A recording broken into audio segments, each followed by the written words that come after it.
Welcome to the Poets' Corner this afternoon. I'm Kathrin Seitz, co-founder of the Poets' Corner, along with Meg Weston. If you're joining us for the first time, I want to let you know that the Poets' Corner is a community-based platform bringing together writers and readers of poetry and short prose. Since June, we have been hosting readings over Zoom on the second Sunday of each month, and will continue to do so throughout 2021. We seek to include diverse voices who have some connection to Maine. And today's connection is because of the Writers Harbor program at Maine Media Workshops and College in Rockport, Maine. We're very fortunate to have Kevin Pilkington, an accomplished poet and author of 9 poetry collections, as well as 1 novel, joining us from New York City, where he's been sheltered in place since March. We are also hosting 4 talented poets who have worked with Kevin in the workshops taught at Maine Media. Lucinda Watson, Bonnie Larson Staiger. Is that correct, Bonnie? Staiger? Steiger, thank you. Okay. Alexandra Beers and David Jewell. Meg will introduce each of the poets, and Kevin and Meg will facilitate a conversation among the poets after the readings. A reminder, we will be recording the reading today, so if you don't want your image in the recording, simply turn off your video. If you have any questions or comments for the poets, please put those in the chat, and Meg and Kevin will scan the chat during the conversation period. Let's have a terrific time. Thank you, Thank you, Kathrin, and thank you all for being here. It's wonderful to see everybody and see these incredibly talented poets who are joining us today. And so we're going to kick it off with Kevin Pilkington. And I got to say that I was introduced to Kevin through Lucinda Watson, who is also reading today. And that has been one of the joys of my life, is getting to know Kevin, and not just through his poetry, but through his wonderful skill as a teacher and generosity as a teacher and as a human being. So his bio introduction, more formally, he's a member of the writing faculty at Sarah Lawrence College, and he's the author of 9 poetry collections. Spare Change was the La Jolla Poets Press National Book Award winner. Getting By won the Ledge Chapbook Award. In the Eyes of a Dog received the New York Book Festival Award. The Unemployed Man Who Became a Tree was the Milt Kessler Poetry Book Award finalist. His poetry has appeared in many anthologies, as well as numerous magazines, literary magazines, etc. He's taught and lectured at various colleges and universities, and has offered several workshops through Maine Media Workshops and College here in Rockport, Maine, including an upcoming workshop starting in January, which I don't think is quite full yet. So if you're interested, please look at the Maine Media, mainemedia.edu website for that one. I can tell you I've taken Kevin's workshops and it's a treat. So his debut novel, Summer Shares, was published in 2012, and a paperback edition was reissued in the summer of 2014. His collection, Where Do You Want to Be? New and Selected Poems, was a 2017 IPPY Award winner, and he has a new collection coming out entitled Playing Poker with Tennessee Williams, and that will be published in 2021. So with that, I'm going to turn it over to Kevin. And you'll have to unmute yourself. Yep, I'm unmuted now, right? Okay. Well, thanks for the introduction. I want to say, as a teacher, I just feel amazingly blessed to have worked with these poets I'm going to read with today. I met a few of them here at Maine Media last summer, including Meg. I worked with Meg for the first time. Lucinda and I go way back. I taught a bit at Manhattanville College, I guess over 15 years ago. And Alex, I'm still working with at Sarah Lawrence College. She's finishing up her MFA degree there. But these are very special poets, and you're going to hear why they are. And again, what a joy it has been for me to work with them and continue to work with them. They have like two necessary ingredients, I think, that all poets should have. One is a love of language. Okay, they love language, and you're going to hear that when you hear them read. I remember Auden saying that anytime a poet went up to him and said he wanted to be a poet or she wanted to be a poet, he'd say why, and if they said, "Well, I have stories to tell and there's things I want to say," he'd say they'll never be a poet. But if someone came up to him and said, "I want to be a poet because I love language," he said, "Okay, there's your poet." And you're going to hear these poets today. The other ingredient they should have is an attitude that life is precious. You don't need a wake-up call. You don't need a coronavirus to say, "Oh wow, life is really amazing now." No, you go through it every day with a sense of amazement. Nothing goes unnoticed. Do that. I've done that, and all poets do that pre-virus, and it'll happen after. So we have that sense of amazement, and taking in everything, and you're going to hear that in their work. So I'm very fortunate to know them, to work with them, and to be reading with them. And so what I'm going to do is I'm going to read just a couple of poems. The first one is a brand new poem. I've been getting a lot written in between teaching conferences at Sarah Lawrence, and of course, I'm a little bit of extra time because of the virus issues. Oh yeah, the other thing, I want to dedicate this to Joe Biden. He loves Seamus Heaney, and he's read Seamus Heaney, and Heaney's the best thing since Yeats. So I'm really thrilled about that. We have an Irishman in the White House soon who reads Heaney. So this first poem is, again, brand new. It's called Explosions, and I've never read it before. I finished it up last week. I read online a bomb exploded in the middle of a family. They will never be able to talk to each other again. Even though they still live a few blocks away, there were no survivors.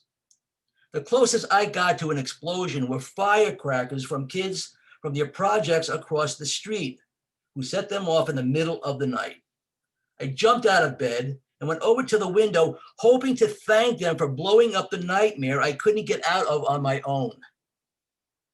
This is all just a piece of the world I try to find my way through, like the traffic that moves as fast as Pat O'Brien, talking in one of those old movies from the 30s they run all day on cable. Those movies where the guys wore hats that made them look like Dick Tracy, where everybody smoked, and doctors gave cigarettes to patients after an operation, and where women were dames and coffee cost a dime. There's a small restaurant on 3rd Avenue that's been here for years, where you can still go and get a steak as thick as a Russian novel. I always end up leaving a few chapters on my plate and skip dessert. Sitting at the table near the window is the best spot to watch the neighborhood move along with the coffee you drink. Sidewalks don't stop. Old buildings are disappearing like newspapers. Dogs walk on leashes. Greyhounds ride buses. And anyone can chip their tooth on the new skyline. I keep wondering if I will ever save enough to pay for the past. What I do know is this. The main streets run straight downtown. Long lines that end at the feet of Wall Street guys who roll large bills and stick them in their noses, get down on their knees, and just so they can get home faster, snort up rush hour. This next one is from the new collection that will be out in March. It's called Completely Dry. The day after she moved out, I went for a walk and stopped next to the only tree growing in front of the tenements across the street. It's about 4 stories high, but not yet a novel. Birds fly up and down its trunk like Coltrane's fingers on his sax. I appreciate it being there and listen to the songs it plays, so I could always carry a lot of guilt, but never a tune. I even sound like a crowded sidewalk in a rainstorm if I try to sing there. I don't want to go back to my apartment yet. If I keep the windows open, anyone can hear how empty it sounds. Doesn't even have an old dog curled in a tire sleeping under the table that I can wake and roll outside instead of making him walk. Or a goldfish staring at me from his bowl, wondering how I get through life completely dry. Now, I wanted the tree to play one of those old standards by Mercer or Van Heusen, something soft with a melody that sounds like a bandage.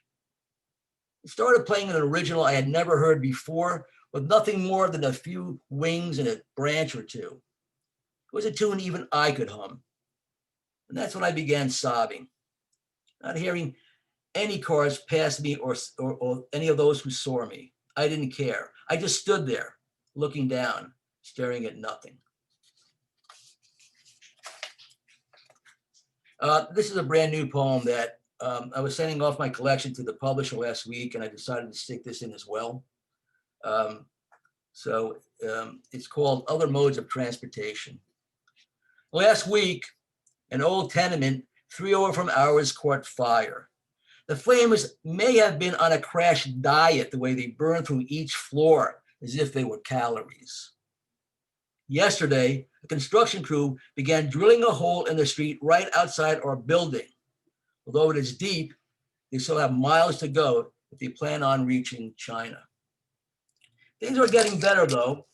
The birds on the ledge outside our bedroom window every morning sound more like Paul Desmond's sax. And I upgraded my smartphone to a Genius.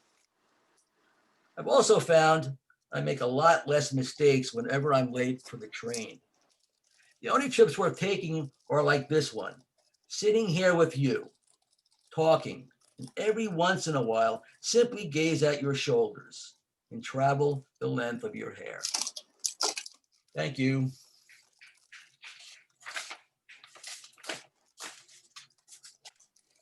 Wow, thank you, Kevin. And thank you for sharing new work with us. That's very cool.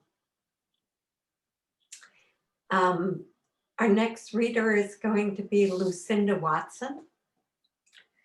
And Lucinda has worked as a teacher, a healer, a volunteer, a naturalist guide, a storyteller, a board member of several nonprofits, and sometimes all of those things at once. She's worked for more than 10 years at the Haas School of Business, teaching communication skills to the MBA population and recruiting business leaders to speak at Haas. And prior to that, she taught at San Francisco State University and the University of San Francisco. Her poetry has been published in the Stickman Review, the Louisville Review, Jelly Bucket, Healing Muse, Poet Lore, The Bound, Lindenwood Review, Penman Review, and others. She was nominated in 2017 by Jelly Bucket for a Pushcart Prize. And now she's just released a volume that her first full collection of poetry called The Favorite. It's available on Amazon. If you haven't read it, you just won't be able to put it down. It's just a wonderful, wonderful collection. And I'm so glad that Lucinda's reading for us today.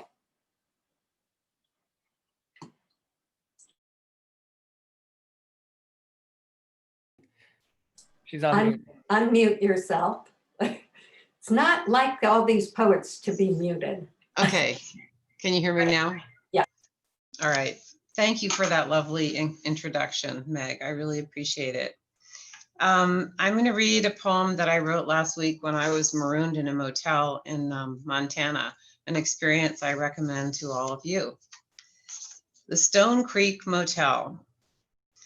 You always think you're going home, and then you find yourself at the only roadside motel that takes dogs on a Sunday night in Missoula, Having stopped at the liquor store to buy a bottle of wine and some Pringles. Out the window of room 208, you can see the inconsistent glint of Interstate 90 heading east, and you understand why you always wanted to be a trucker. In a minute, you're in your truck cab, hustling down that highway, your fur ball dangling from the rearview mirror, wearing tight jeans and someone's t-shirt, headed for that lineman in Wichita County, slamming the gear shift up and down and checking your Colt 45 under your seat at rest stops. Or you could take the job listed on the board in the lobby of the Stone Creek Motel. Deer cleaner, $12 for the bucks. Seasonal work. Get yourself a rubber apron and a sharp knife and go to town. You always want other people's jobs. The night goes on and you feel comforted by your new friends, Marge and Tiny, her Great Dane, as you settle down in the lobby in the brand spanking new chairs, setting up your Pizza Hut box and 6-pack of wine alongside Marge and Tiny with their feast of Wendy's double burgers, fries, and washed down with Zapple. Marge asks where you are from, and for a moment you have no answer. But she forgets to wait and tells you about her granddaughter in Des Moines and what she's bringing her. Marge is nice enough. She's wearing the last pair of pink polyester pants on earth. At some time, there was a daisy chain down the side of each pant leg, but some have fallen off into the vastness of Marge's yesterdays. You could be anywhere. You could step into Marge's life in a second. Take Tiny out and shovel shit for days. Marge knows what she's going to do tomorrow, and you have no idea. So my last poem sometimes makes people uncomfortable. However, it's my favorite poem I ever wrote. Okay, all you women. I feel lust when it should be dust. I feel lust when I should feel like dust. Too much testosterone, according to my geriatrician. I can't help myself. Firemen make my mouth water. I put on rubber gloves, a mask, a lab coat, and I go to Bryce's house for a drink last Friday. We've been slow dancing electronically. Like all women, I want to talk before sex and get a little drunk and be kissed with intention to paralyze, but only for 7 minutes or I get too jittery. I just decide I'm ready to tell him because now I'm bored with this dance after 50 years, too many partners to remember identifying marks or howls. Listen, I say, here's what I want. I look at him in his old Patagonia, ripped at the hem and spotted, hair half brown, half gray, stuffed under a Patriots cap, face unshaven, nylon turtleneck blued into gray, open mouth revealing years of ground out rage. And he's thinking, what the hell now? So I say, I want to have dinner with someone every night. I want a body in the bed next to me that doesn't move or make sounds. I want someone to have my back. I want you to figure out what we are going to do about dinner. And I want the smell of soap and skin and silk and the feel of hips and maybe a gun in the house. A stick shift car and a big dog, Trivial Pursuit 80s version. I want you to figure out what I want and then give it to me, except when I want it and not when you do. And I want chocolate pie. And then he says, I don't want to have dinner every night. Thank you. Thank you, Lucinda. That was wonderful. I love that poem, and I love that new poem too. Thank you. So our next reader will be Bonnie Larson Staiger. Did I say it right? No. You're going to have to unmute, get it right. Steiger. Steiger. Thank you, Bonnie. And I've known Bonnie for a couple of years now. We've taken workshops together, so I should have got her name by now, but I've seen it more in print than heard it by phone. And I've seen it in print by some of the awards and things that she's won and been published. She is the North Dakota Associate Poet Laureate and North Dakota Humanities Scholar. She's a recipient of the Poetry of the Plains and Prairies Prize from North Dakota University Press for her debut chapbook, Destiny Manifested, which also received the Independent Press Award Distinguished Favorite. She recently received awards from Flying South Literary Magazine, the MacGuffin's Best of the Year anthology, was a finalist for the Julia Darling Poetry Prize and the Great Midwest Poetry Prize. Her second book, a full collection titled In Plain Sight, is forthcoming from NDSU Press in 2021. So glad to have you reading with us today, Bonnie. Thank you, Meg. Thank you very much. I'm going to read 4 poems. The first one is going to be a little surprise for Margaret Haberman, who is with us today. And it's titled A Straight Shot Between Friends. And it's after Margaret's poem, How to Make Espresso. In the center of the continent, my landlocked coffee machine gurgles and spits manna and crema in my insulated mug. Not bad, actually. Ranks about an 8 out of 10 on your scale. Not quite Starbucks, my usual grande triple extra hot latte, but cheaper. And besides, I can stay cozy at home for my pre-dawn jolt of caffeine. My own foam on my lip.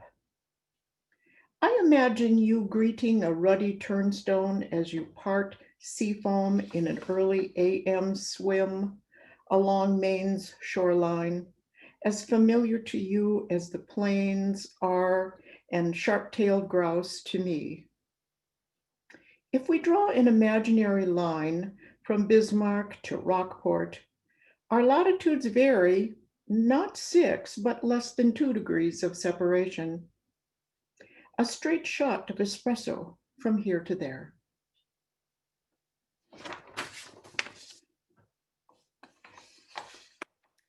And this next one, I just wrote this week as I was watching the leaves fall and decided to have a conversation with them.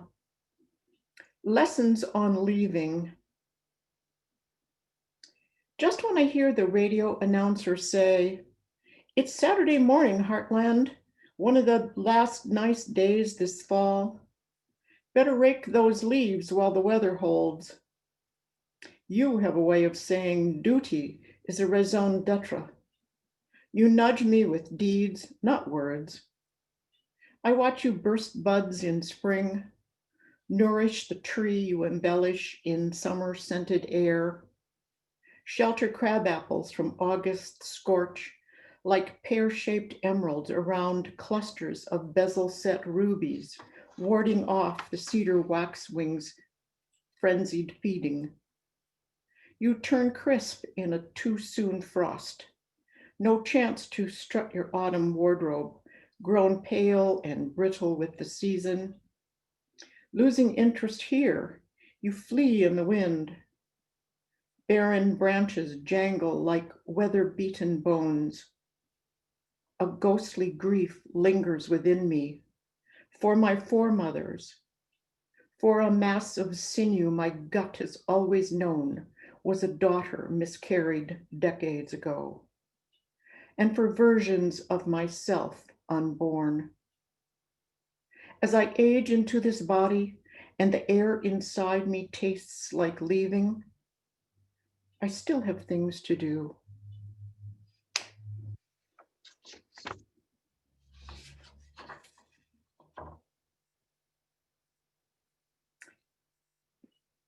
This next one is pretty short. It's entitled, "It's All the Rage." I'm not a political activist, nor am I disenfranchised or without opinions or one seeking a platform from which to wail or rail. I am an obscure plainswoman, easily dismissed and swept away by the contrails of flyover folks in the red-eye sky. I am a brave descendant of survivors, ignored by coastal elites, thriving on a stubborn land of old souls among old stars.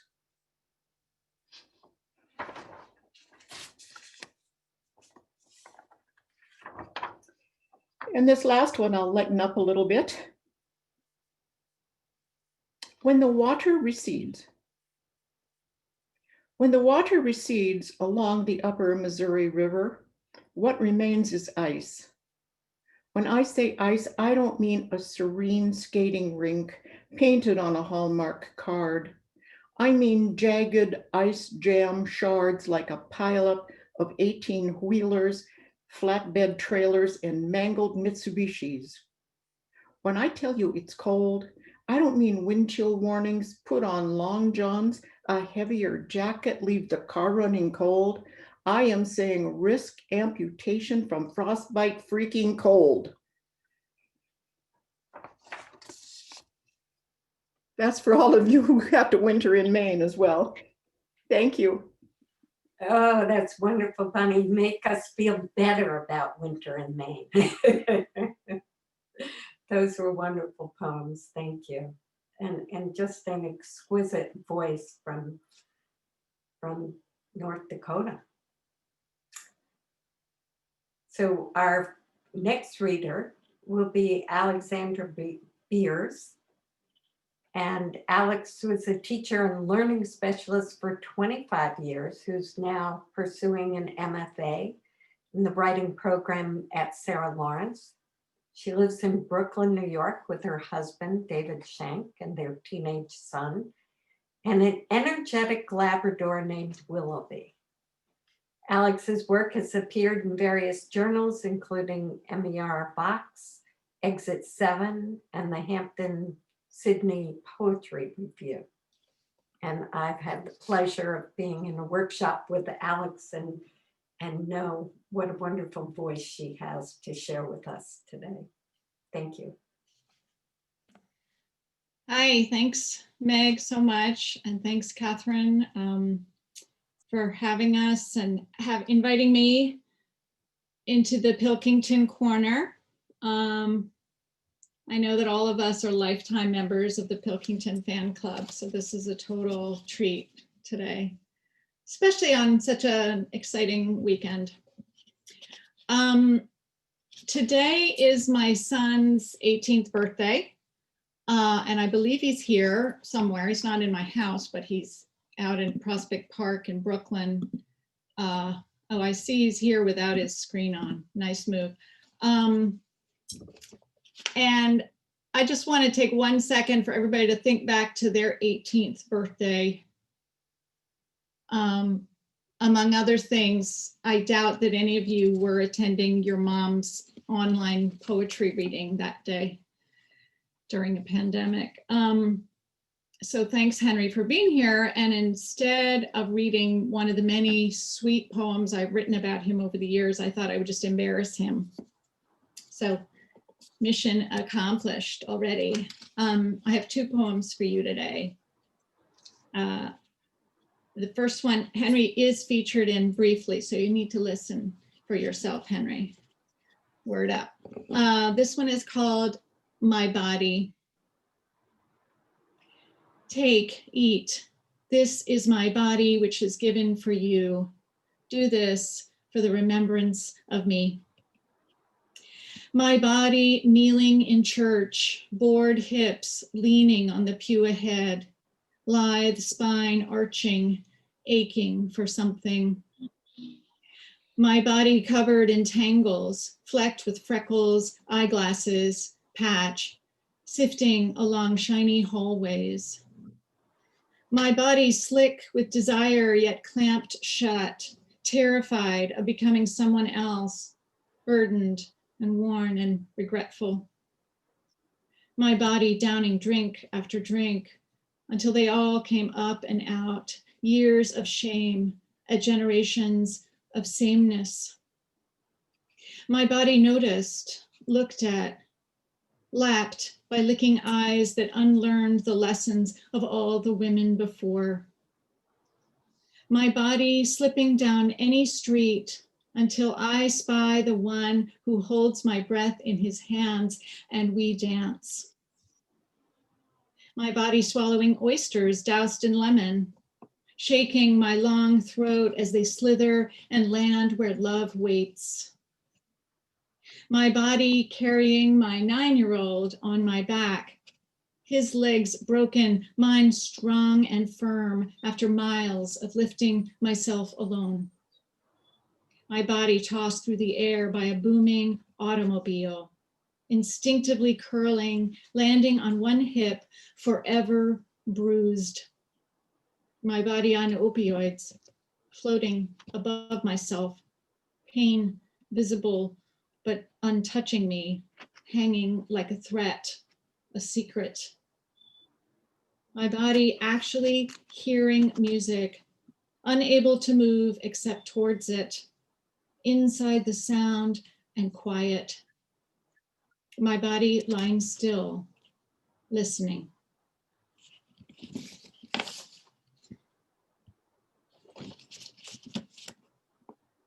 Thanks. This one is called Easy. I broke up with Jesus in 9th grade. The girl at the locker next to mine said, "You shouldn't wear that cross. It's so obvious." So off it went. Things were pretty much over between us anyway. I'd hung on through confirmation, unsure how to end it, but then my new school gave me the guts to look around. Later, I married a Jewish guy whose mother smothered me completely. I was comfortable inside that embrace. It wasn't until one midlife crisis after another slowed me to a crawl. It wasn't until one midlife crisis after another slowed me to a crawl, nearly halting me, that I noticed myself searching, needing an answer or two, and wondering what Jesus would do. So I looked him up and it all came back. His easy forgiveness, masterful storytelling, the sweet magic of the body and the blood poetically turned from stale bread and cheap wine. In his pictures, he seems embarrassed by all that's happened in his name. There he is, young and swarthy, with that way of seeing beyond pain and bitterness and swagger. Maybe I'll give him another shot. Nothing serious. I'm just trying to get back to whatever it was we had before. Thanks a lot. Very nice. Thank you so much, Alex. Those were wonderful. And happy birthday. So next, our last reader this afternoon will be David Jewell. And you're in for a treat. David's joining us from Austin, Texas, and where he's been doing poetry shows for about 30 years. He's published a few books, done some multimedia shows, opened for Laurie Anderson at the Paramount Theater, appeared in a movie called Waking Life, and had a poem appear in a movie called Before Sunshine, both movies directed by Richard Linklater. Basically, David Jewell says that he's very grateful to be here right now, exploring the mystery of the mysteriousness of everything. David, thank you for joining us. Thank you, Meg, and thank you, Kevin, and thank you all y'all for being here and inviting this. And the movies Before Sunrise, just to clarify, but this is great. I'm so happy for this Poets Corner and everything about it. I just have one piece. It's long. It's like 5 or 6 minutes. Can everybody hear okay? Is the volume okay? It's called Lockdown. I painted my couch, but my inner nervous mother was dismayed, and 3 of my inner ex-girlfriends said typical at the same time. But I'm lost, as in no map, and which direction, like in outer space. There's no more up, no more down, no more left, no more right. Compared to what? In relation to what? No, sir. We don't know where we go, except that sound of the waterfall up ahead where the river we are floating on drops into unknown space, unknown shape, comma. Blue elephants walk through my red dreams. Red sharks laugh at me.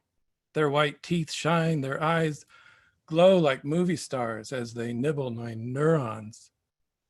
Meanwhile, I'm driving this car, then hand the steering wheel to the dude next to me and say, here, you drive.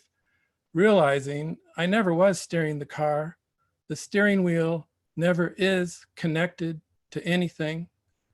Roulette wheels spin, cue balls careen around the billiards table.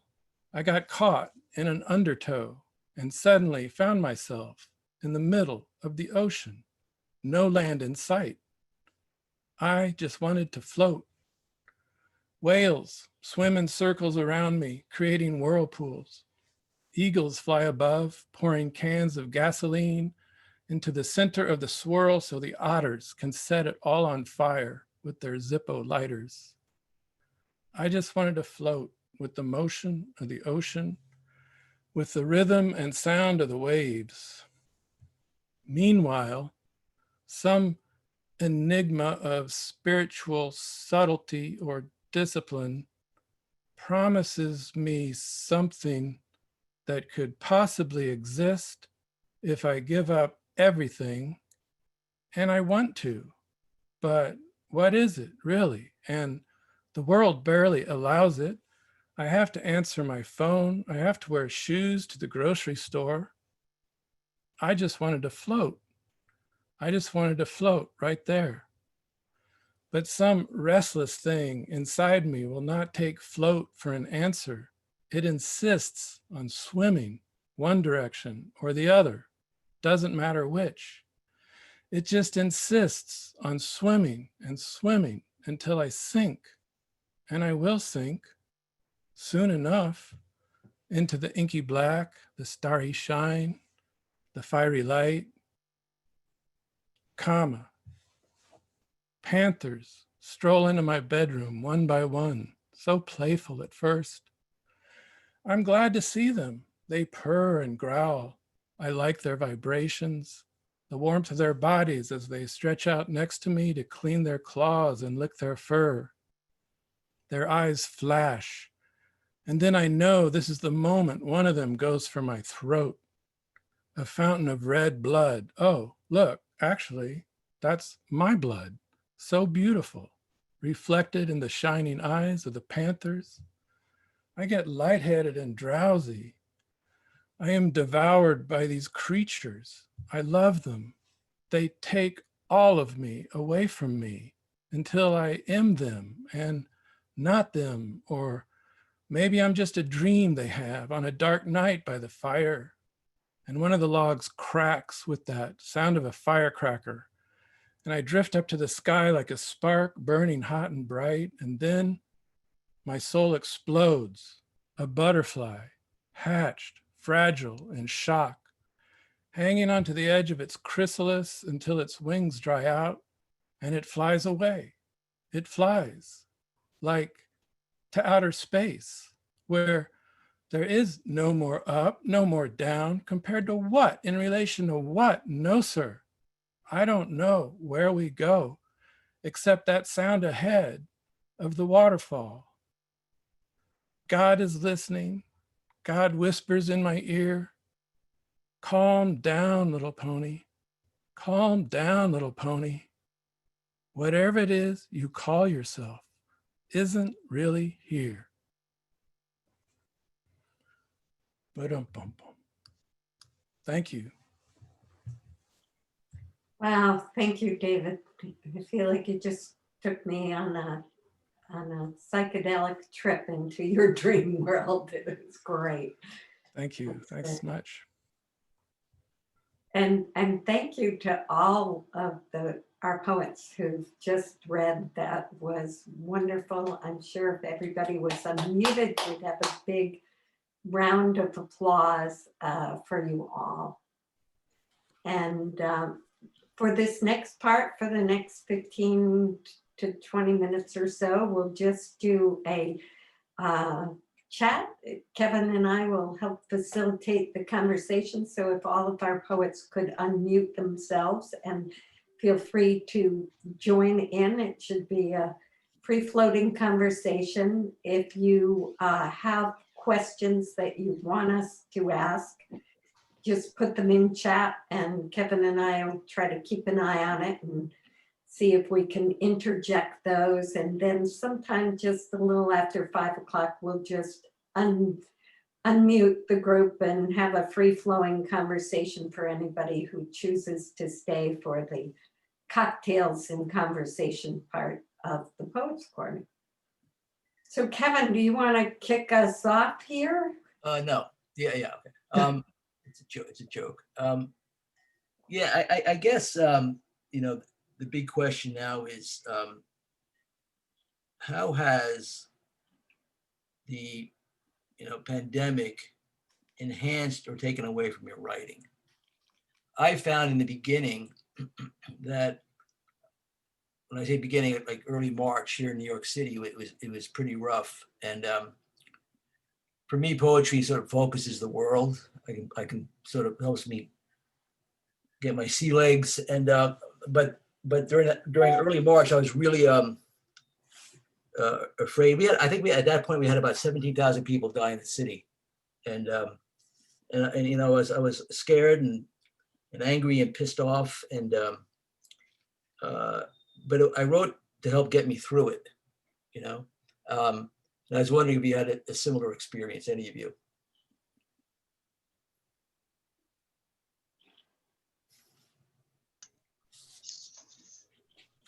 Alex.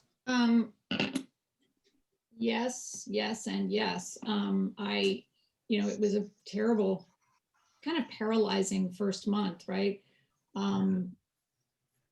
So I don't know that anything good came out of that first month, but I found that writing was the only way to, just go inside myself and hide from the news briefly. And then as I think a lot of us sort of got used to uncertainty and lack of sleep and all the other craziness, I actually found that it brought me closer to the bone, closer to the work, and much more focused on what I could do, if that makes sense. I felt very lucky to have this art that I do, because I know there were a lot of folks who were stuck at home and scared and sometimes bored and didn't have this outlet. And I actually found it, I have a weird feeling now that like crisis begets honest art. So I found it weirdly fruitful. Okay. I remember reading Rumi, 13th century poet, who said, a wound is a place where the healing light of poetry enters. And I felt like I was so wounded at that time that if I didn't have poetry, I don't know what I would have done. Of course, I have Celia, but that's something else. That's another story. But just, poetry got me through it. I think I mentioned to Meg recently that I woke up, I don't know, a couple of weeks ago, and I was saying to Celia how much I really, when this is all over, I really got to travel somewhere. I got to go somewhere. I got to get out of here. And I found myself writing about places I had been. I thought we had spent some time in the Amalfi Coast about 15 years ago. And I have a whole section in the book about it in one of my books. And I thought I was done with it. And now I keep going back. You know, I wrote about Paris. We were in Paris about 1.5 years ago. So I wrote about that again. And I wrote about the Amalfi Coast. And I found it's the cheapest way to fly, you know, to go somewhere. And how important that is to leave. I can leave this apartment and go to the Amalfi Coast and then come back, you know, which is amazing. And I'm grateful. I'm great. I mean, the poetry has saved my life. You know, and I say that from the bottom of my heart. It has saved my life over the years. And it will continue to do that. I don't like to make it too spiritual, but you know, it's life-saving. It's a form of prayer for me. You know, I say that as a recovering Catholic, you know. I don't even know where I was going with that, but how important it is to sort of just to write through it, you know, to get through it. So thanks, Alex. You know. I have found that, you know, not only is it a way of healing or going through, but it's also, as you said, Kevin, a way of escaping. So for me, you know, once I got through this resistance of having to be sheltered in, I thought, wow, I can just dive deep in this wonderful whole other world. Right. And I feel like that was something that came up in several of the poems for me. Now in David's poem, I felt like I entered another world. In Lucinda's poem, she talks about, you know, wanting other people's jobs or other people's lives. And I wonder if each of you might speak about those elements in your poems or poetry. I found with the pandemic, it might not have changed just the process a lot of just writing a lot, but different things were getting filtered in. And then I don't send a lot of things out to get published, which I keep meaning to do, but I do more readings or you know, workshop kind of things. And I've missed those a lot. Like I feel like that's one reason I'm so grateful for this. There just hasn't been any outlet to breathe out or breathe in other people's words. So that's been the biggest effect. I didn't notice it for the first month or so, but then it started. And if I just, my computer keeps saying my internet connection is fragile or something. So if I disappear, it's only the net, it's not me. More fragile. There's a question for you in the chat here, David. It's something that you write from above and how you view God telling you to calm down, little pony. Could you comment about that view that you've incorporated into your poem? I guess well, when I'm upset, I just like to back the camera up. Like when I'm most upset, I feel like I'm trying to drive with my face pasted to the windshield, and it's miserable. And then I just think about a camera and just zoom it back. Then I can see the whole car. Then I can see the whole state. Then I can see the planet. Zoom on out past the galaxy. It helps me to get a wider view of things. And I don't know why animals always show up and stuff. They just do. I don't know, you know, they're not symbols of any particular thing I'm thinking of. They just show up. And then I guess one thing I always say is the only way out is up. So if I feel like I'm stuck in a mental rut of negativity, I realize, you know, the only way to see over the fence is rise high enough to see over the fence. So I guess that's, you know, where I feel like I'm really just a frantic little pony in the pen, and some higher power, something above me is telling me to just calm down, because all the yogis say it's all an illusion anyway. And I like to believe that in various ways. So. Nice. I took on a project that I had procrastinated for many years. First of all, I'd set a goal to average one new poem a week with no preconceived limitation of line length or anything. And I surpassed 52 poems, I think, late August. And so I'm clipping right along. And of course, some of them will never see the light of day, but just setting myself that goal opened what I think was kind of an artesian well. And then the project that I took on because of the pandemic, I decided to read one Shakespeare sonnet and study one Shakespeare sonnet a day. So that kept me company for 154 days. And then I decided to go after Emily Dickinson. Now, I'm not going to read all 1,800 poems, but I have a pretty good start. And so Shakespeare and Emily are keeping me company. I sometimes feel like I channeled them. They are companions of sorts. And I feel like I know them intimately. Nice. Lucinda, there's a question in the chat for you.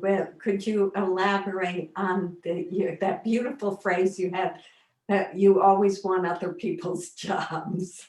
I do. I want to be that dear Skinner. I can't help myself.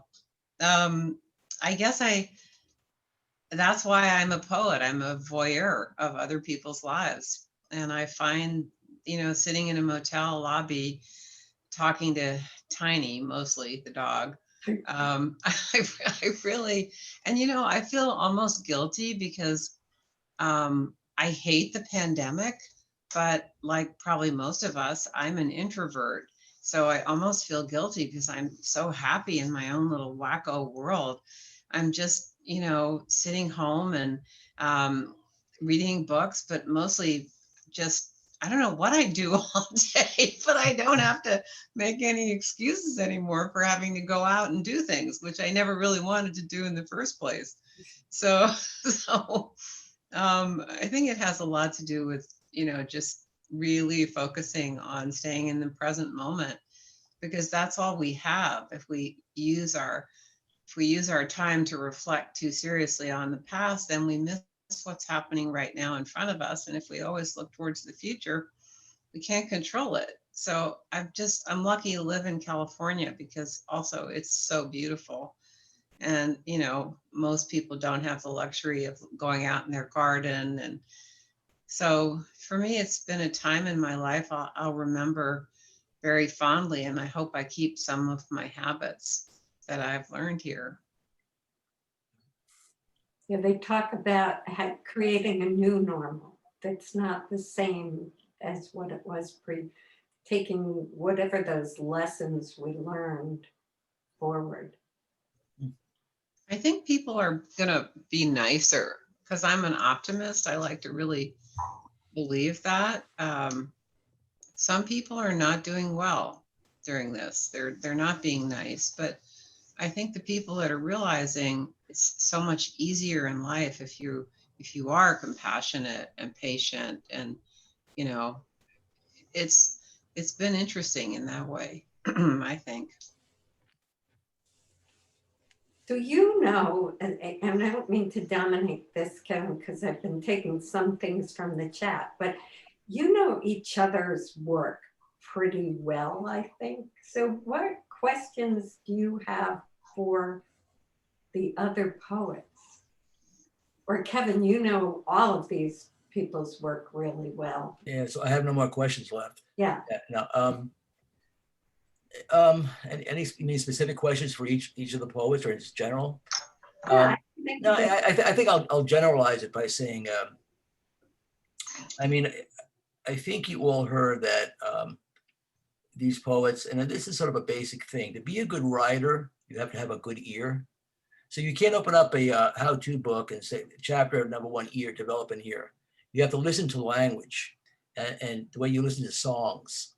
And I mean, listening to the language in the poems that were read, forget about mine, I'm talking about the poetry I've worked with, Alex and Lucinda and David and Bonnie.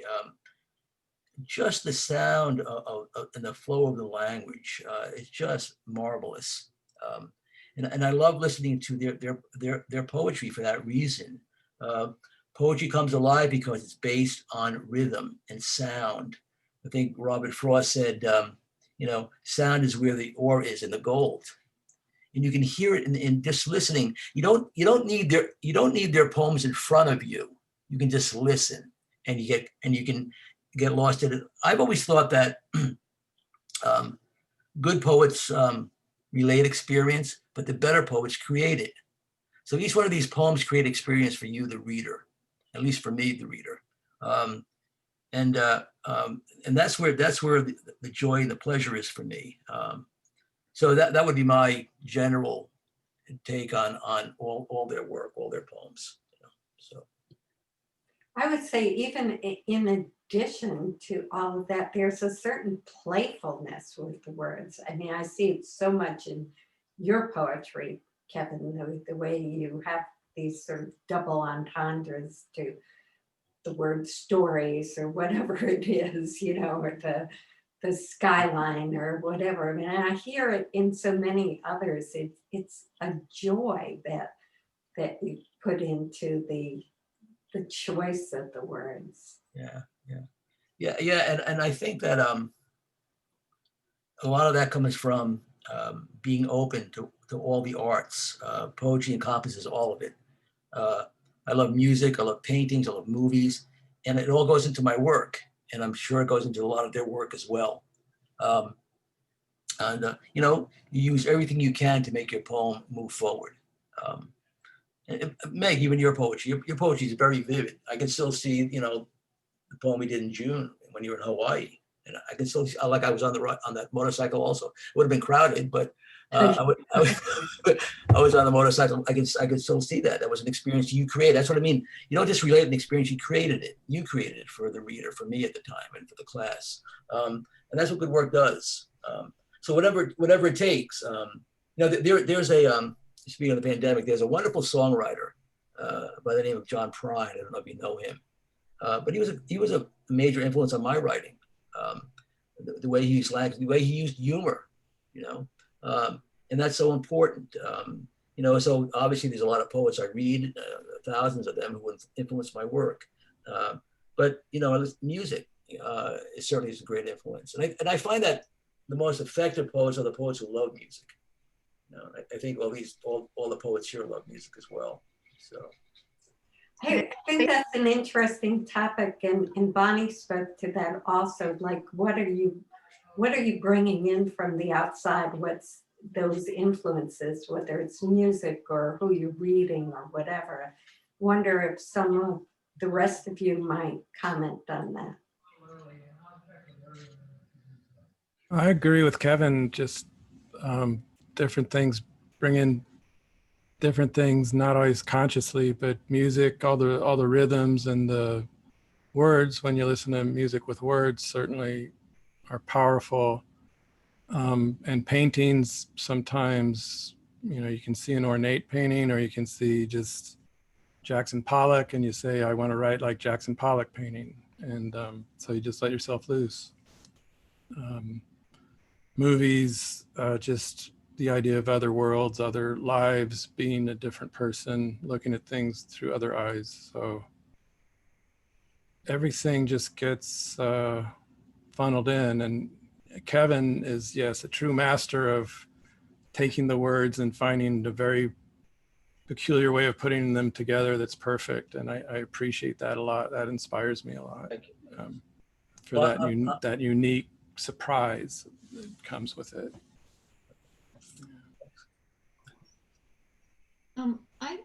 I'd just like to add, I think that all of us often write cinematically.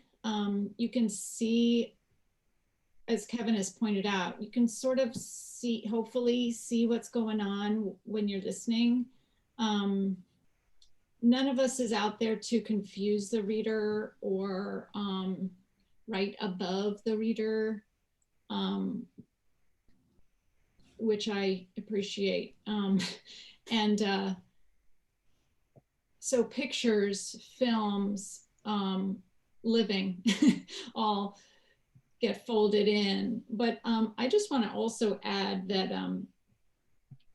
I find reading other poets kind of constantly is the best thing, I'll say, not the only thing, the best thing that keeps me thinking about new stuff. And nowadays, you know, I get these things on my email, on my phone as I'm walking to my car or something. So-and-so is celebrating somebody, and I just look down and I read, and I'll have to sit down in my car and write something down, because reading a good poem almost always gets me to a new poem for myself. And that recently happened to me. I was reading Ada Limon, and I highly recommend her and so many others, but not that I copied her. I wrote something very different, but something about reading solid, honest work brings me closer to my own. And one more thing, sorry. This pandemic, you know, it sucks, right? But, and Zoom can just be horrible, but it's also the greatest thing in many ways. I mean, here we are all together in different parts of the country. I have gotten over my cynicism and my fear about the tech, and just kind of tried to embrace it. I find too many hours is too much, but there's readings every night practically, and we can do this beautiful Poets Corner thing all the time and feel less alone. And I encourage everybody to embrace it, because it doesn't look like this kind of thing is going away. And I've learned a lot this year by listening to poets read online. I love that, Alex. You know, I have two, and I heard Ada Limon read at the Dodge Poetry Festival this year. I was just blown away. But there's so much richness, and to be able to pull this together with Boston and New York and North Dakota, it's just amazing that you can all join us here. I think at this point I'm going to ask Rich to unmute the group, if that's okay with you, Kevin, and allow people to speak up if they have a question. And I do know that Lucinda, if she hasn't dropped off yet, does need to drop off a little bit early.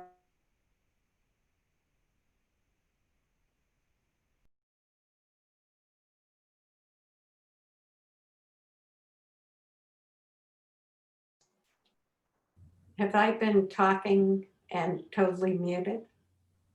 Only for the last 2 seconds. Oh, okay. Okay. So those of you who were unmuted will need to unmute yourself again. Kevin and Kathrin. All right. Okay. All right. And then Rich, can you just I can't unmute everyone, but okay. anyone can unmute themselves now if they want to talk. Great, great.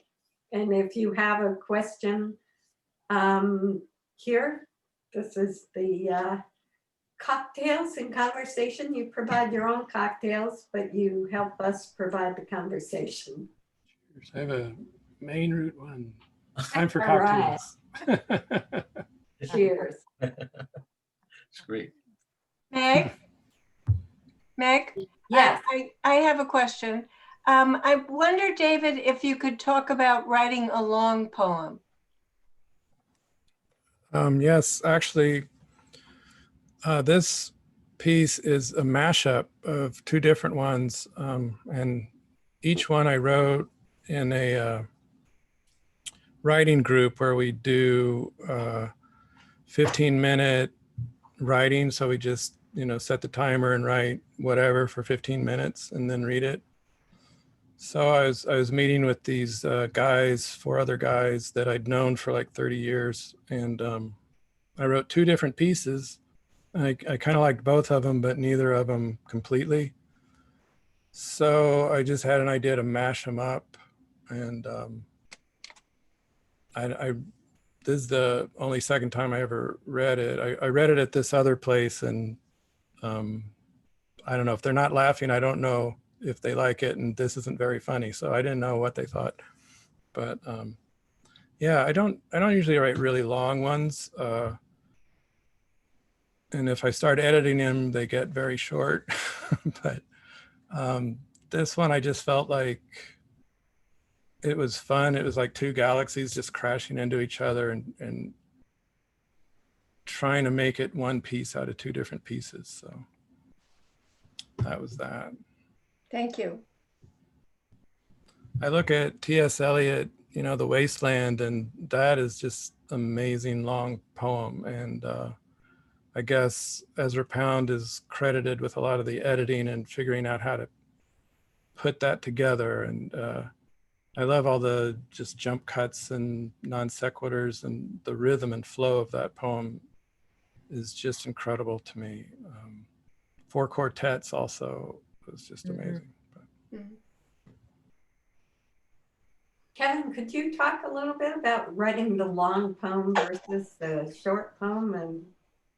And Well, my poems aren't that long, actually, so I try to avoid them.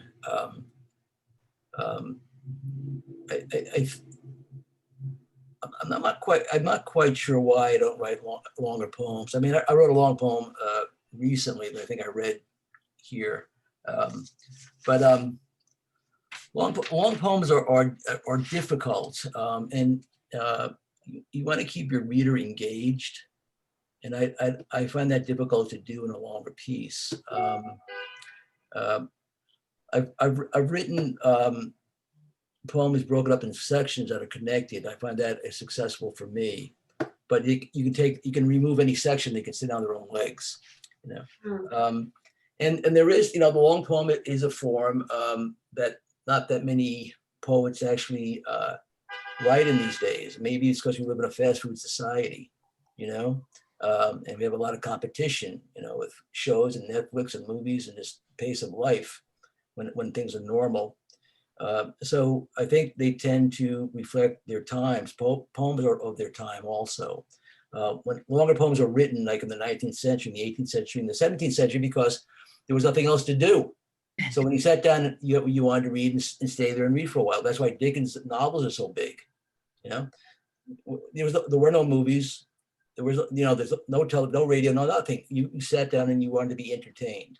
And not only that, I mean, in 19th century England, you had one religion and one, everyone spoke in English, and you were more unified. So a longer poem made a lot more sense.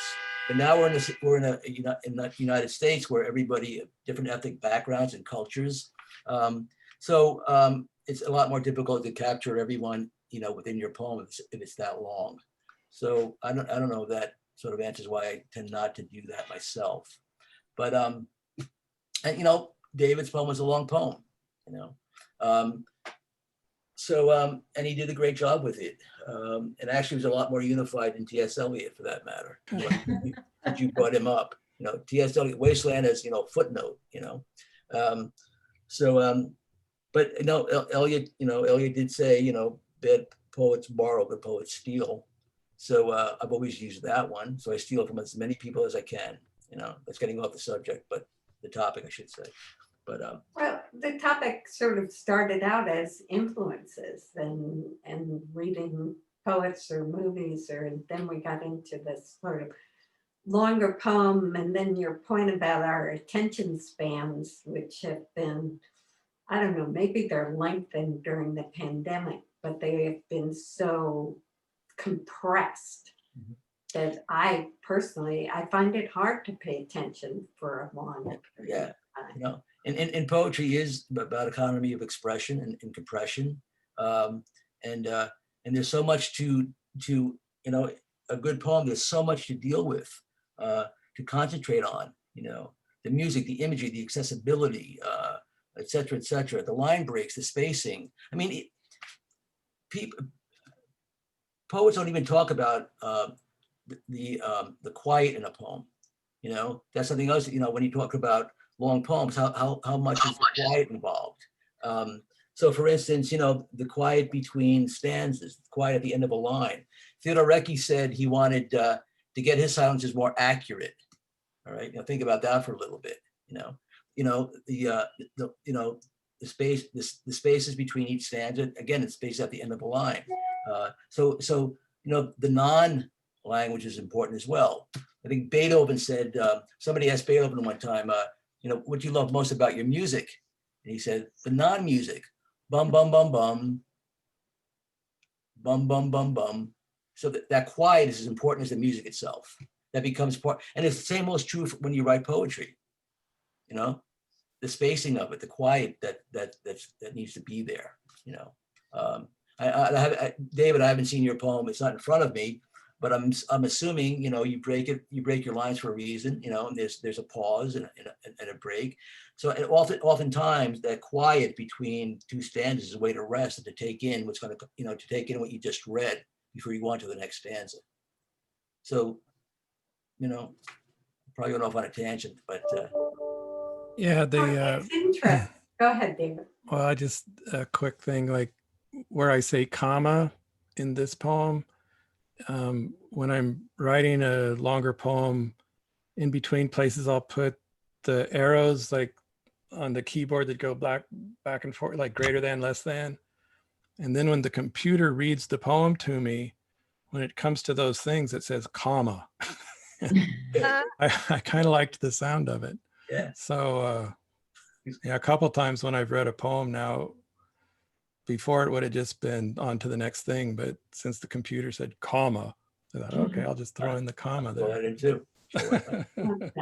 Oh, I also think, Bonnie, maybe you could comment on the opposite, because you read some very short poems, and I feel like in your poetry, you allow that thing that Kevin was talking about. You allow space for so much, the sense of this vast expanse of place and time and history, and yet you're very concise in some of these poems. Just before Bonnie answers, I'm going to be rude and jump in, Bonnie. Bonnie's short poems are very difficult to write, and they're so successful. Short poems usually sound like they're fragmented or pieces of a longer poem. Her poems are short, but it's it's the entire poem. It's a beginning, middle, or an end, or she captures a moment or a feeling, but that's the entire poem, and that's not easy to do. All right, Bonnie, I'm sorry. no, that's wonderful. It might be that, like Kevin said, I have a love affair with words and how they fit together, and compression and concision has always been my goal. Like, if you can say it in 10 words, can you say it in 5? And that's married with the fact that I grew up in a family printing business, and I was always taught that it's not the ink on the page, it's the white space. And so in a short poem, the poem is defined by the white space. Yeah, you're absolutely right. So when your poem, is in front of me, it's like it's under a microscope. So every word has to count, every sound has to count, every line break has to count, and that's what you do successfully, beautifully. So a short poem isn't necessarily any easier to write than a longer poem, and many times it's more difficult. I work with students in the past. I go, okay, now I want you to write a poem within 5 lines, blah, blah. Yes, great, 5 lines, great, short, Then they come back the next day and they go, oh my God, it was difficult. I didn't know what, I ran out of time, I ran out of space. I didn't know what to say. and have enough to say. So it is a difficult form to work within, you know.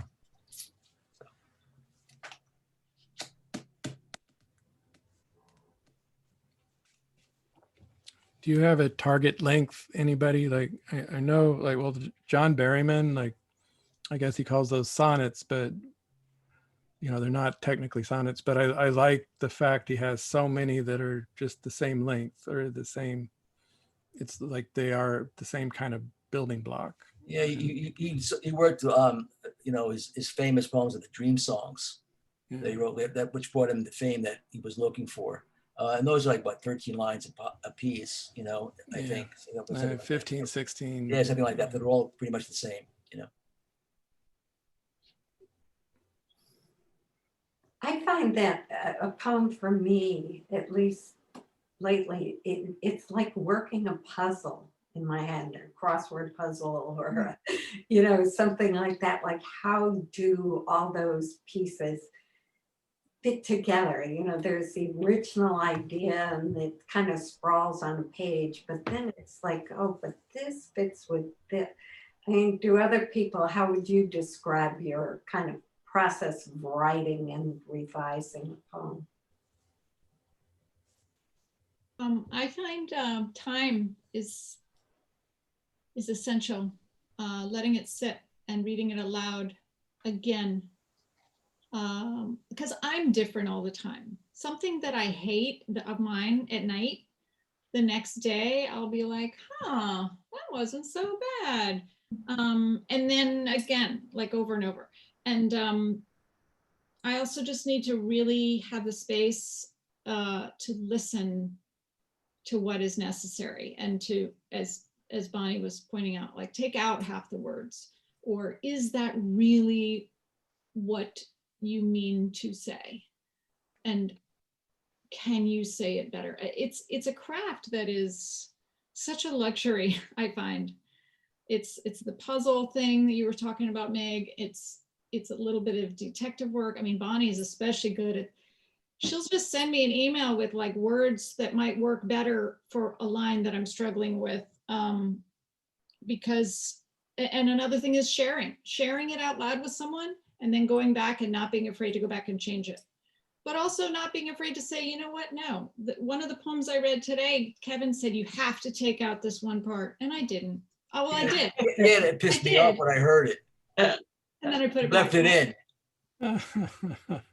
I put it back in. I forget what the question was, but oh yeah, time. I think not rushing and not thinking either this stinks or this is done too quickly. I think there's hope for all of us when I read that Elizabeth Bishop took 20 years to finish the poem, The Moose, because there was one word that she was not happy with. Okay, that does not give me hope. Kind of depressing, isn't it? Yeah. Was the word moose? Or no? Yeah. But it tells me that we can go back and 20 years later and say, oh, well, this draft can be resurrected. This is not a throwaway poem after all. Yeah, but that's also a you know, you should tell, you know, all young poets, you know, in programs should listen to that and learn from that. Frost, you know, put out a thin volume every 10 years. It wasn't that prolific, but what he put out was amazing.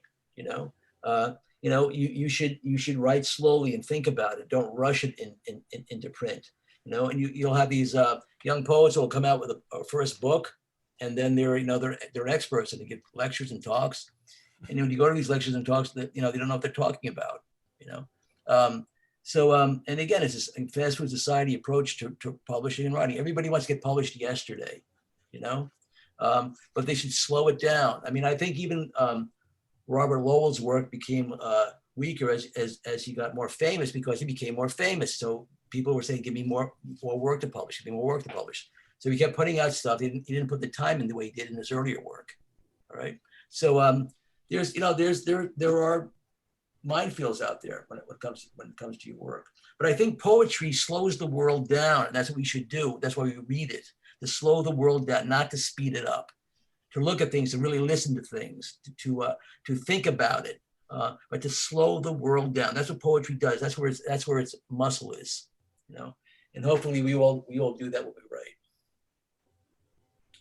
I love that expression, Kevin, and it might be a good place to wrap it up about, you know, that this time we have to be present and to slow the world down a little bit, yeah, and to listen to each other. And that's just what we've been doing for the last hour and a half. And it's, I gotta say how incredibly grateful I am to all of the people who have joined us to listen, and to those poets who read this afternoon.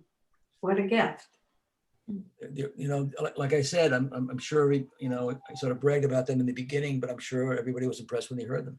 You know, David and Alex and Bonnie, and Lucinda. Did I leave anybody else out? Alex, did I say Alex? Yeah, just wonderful poets. I wish I could have gotten more poets in on this from that I've studied with at Maine Media.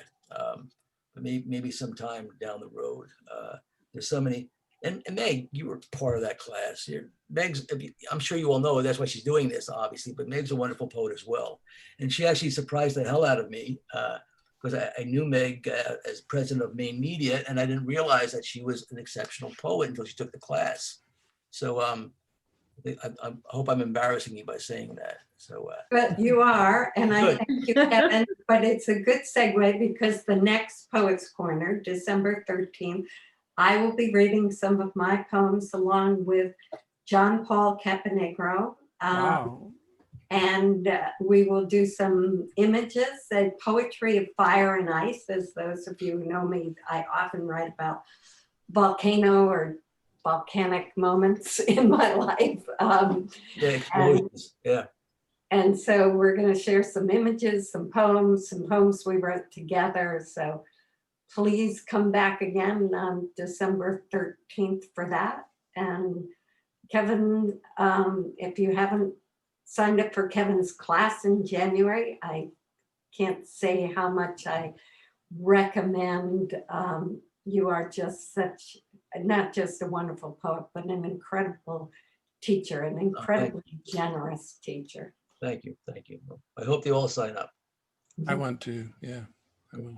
Before everyone leaves, I'd like to express my appreciation and regrets that I goofed up on the time difference and came in too late for the reading, but this is the best after reading discussion I have heard on a Zoom yet. Usually things just kind of fade out and get boring, but I really enjoyed all of the comments after the reading about the art of writing poetry. Yeah, we haven't met face to face, have we? No. No, just online. Wonderful, nice to meet you. Thank you for that too. And this is being recorded, so next week sometime it will be up on the website. Fantastic. Yeah. Thank you. Thank you, everybody. Thank you. Thank you. Thanks. This was Bye-bye. wonderful. Paul. Great job, everyone. Thanks everybody Great for day. coming. Thank you. Great seeing y'all. Great seeing you. Hope to see you soon. Bye.